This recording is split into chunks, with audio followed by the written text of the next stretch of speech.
The WWE loves to push the line. Sometimes they tiptoe up to it, sometimes they slam a steel chair straight through it, and every now and then they go so far past the line they can't even see the line anymore. The line is a dot to you. In the pursuit of ratings, headlines, or just Vince McMahon wanted to have himself a little giggle, the WWE has served up moments so outrageous, so tone-deaf, and so just plain dumb that they've sparked real-world backlash, from angry fans to pulled sponsors to public apologies.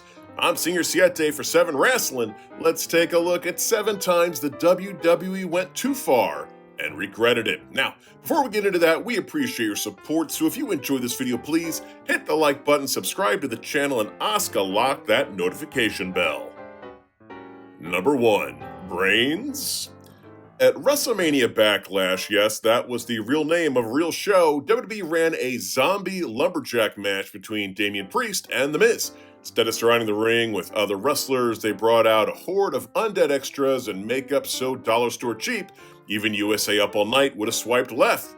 Why? Well, don't worry, it was all part of a promotional tie-in with Zack Snyder's Army of the Dead. You see, Batista starred in it, and Batista used to be in the WWE, so naturally, the next logical step was zombie interference in a match, because synergy.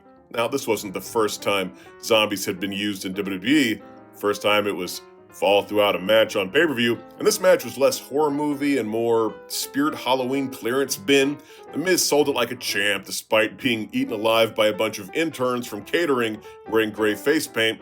Best part, the mainstream media noticed, and they roasted it hard.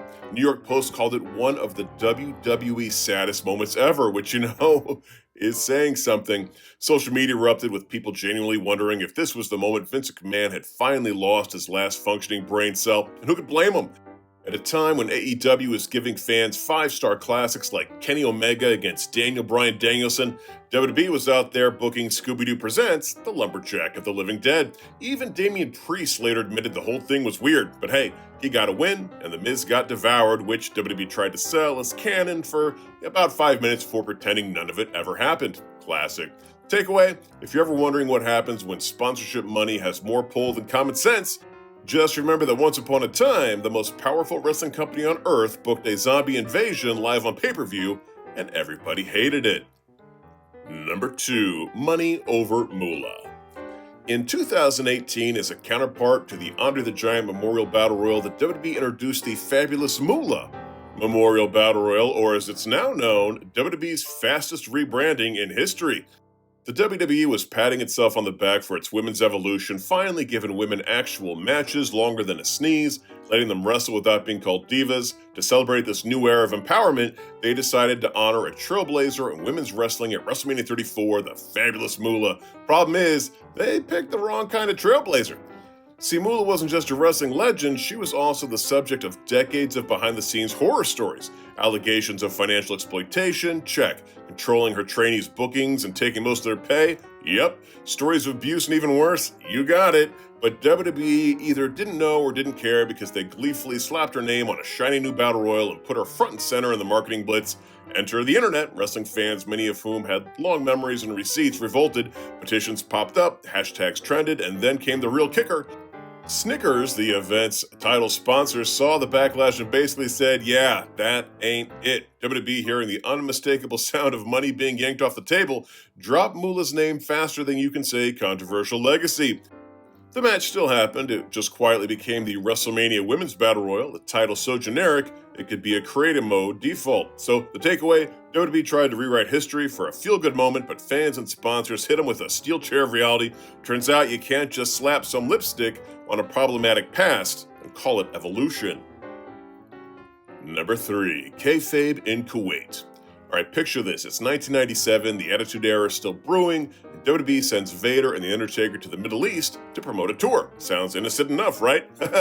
Wrong. During a live TV interview on Good Morning Kuwait, some brave soul asked the question every wrestler dreads: is wrestling fake? Now, Undertaker plays it cool, he's got that dead man poker face down, but Vader? Oh no.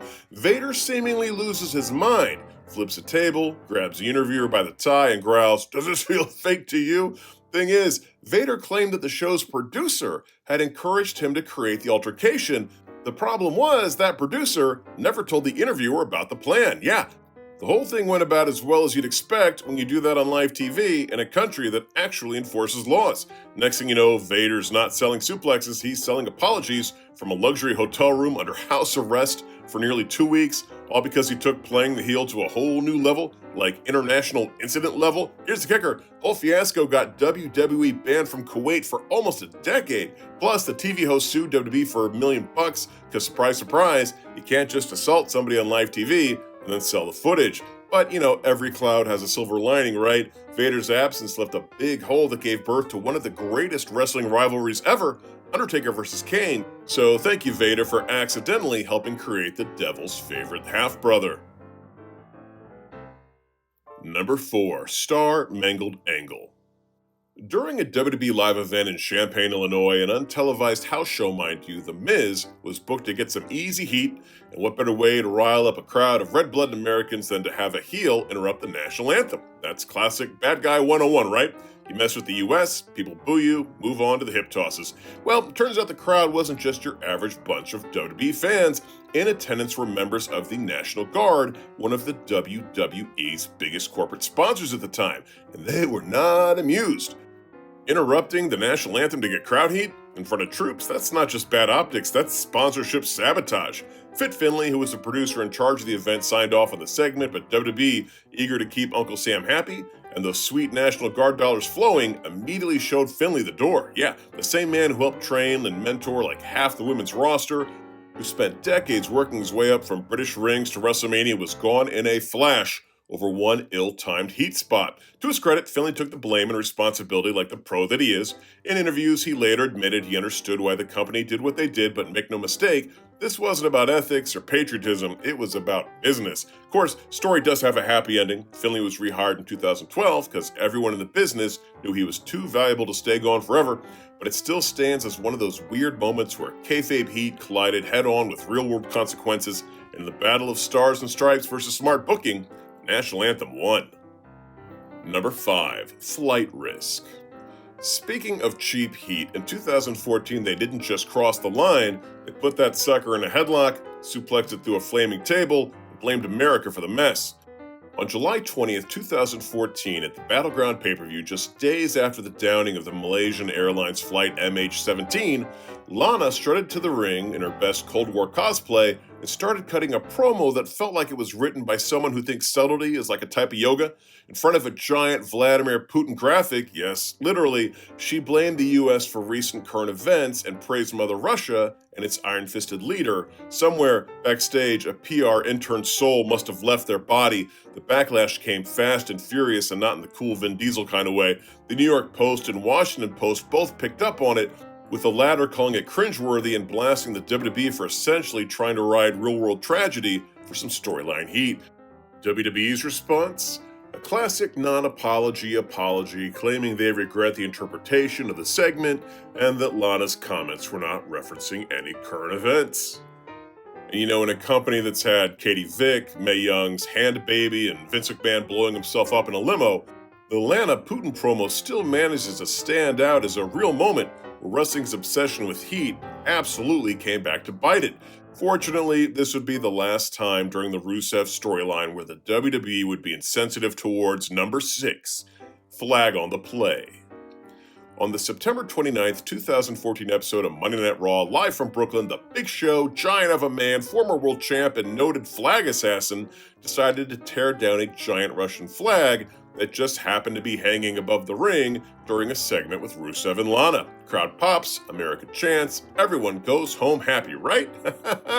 Wrong. See, turns out that tearing down a nation's flag, even as part of a wrestling storyline, is a terrible idea, especially when that nation is Russia and you're airing this internationally. Viewers in Russia didn't exactly give it a 5-star Meltzer rating. In fact, they were furious. Political commentators called it disgraceful. Russian media slammed WWE for being disrespectful. There was talk of it being a diplomatic incident. The usual reaction from a wrestling angle. The WWE, sensing that this was quickly turning into an international PR headache, issued a rare public apology saying, "We respect all flags and cultures, and this incident will not happen again," which is corporate speak for our network partners are yelling at us. So, in the end, Big Show didn't just tear down a flag, he tore a hole in WWE's international goodwill. And for once, the heat didn't come from the fans, it came from actual governments. And what's our takeaway from this fiasco? We're still wondering how Shawn Michaels got away with this. Number 7. Barking Mad.